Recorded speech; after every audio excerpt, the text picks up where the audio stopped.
देशातील वस्तू आणि सेवा कर अर्थातच जीएसटी संकलनामध्ये डिसेंबर 2025 मध्ये वार्षिक 6.1% वाढ नोंदवण्यात आली। ताज्या आकडेवारीनुसार एप्रिल ते डिसेंबर 2025 या 9 महिन्यामध्ये एकूण जीएसटी संकलनामध्ये महाराष्ट्राचा वाटा सुमारे 22% एवढा आहे। देशाच्या एकूण जीएसटी संकलनामध्ये महाराष्ट्राने पुन्हा एकदा आपलं वर्चस्व सिद्ध केलेलं आहे। सविस्तर पाहूयात।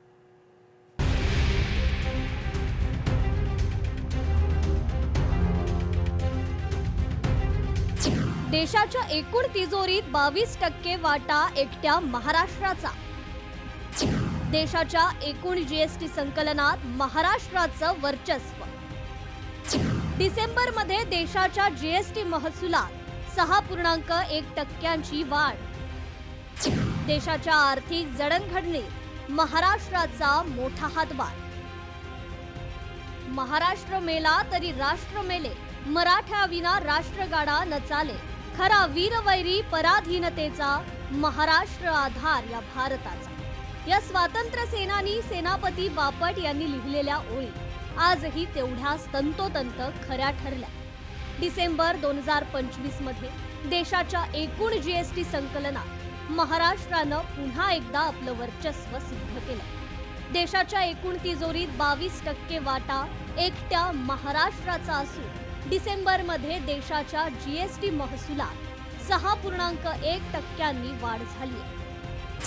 महाराष्ट्र 16,140 कोटी 15% वाढ। गुजरात 6,851 कोटी 12% वाढ। तामिळनाडू 5,992 कोटी 8% वाढ। उत्तर प्रदेश 6,671 कोटी 5% वाढ। कर्नाटक 6,716 कोटी 5% वाढ।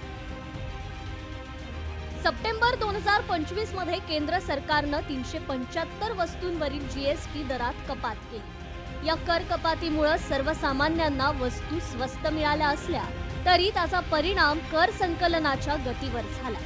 लक्झरी आणि अन्य वस्तूंवरून उपकर हटवून तो आता केवळ तंबाखूजन्य पदार्थांवर मर्यादित केल्यानं हा आकडा मागील वर्षीच्या 12,000 कोटींवरून घसरून 4,238 कोटी रुपयांवर आला।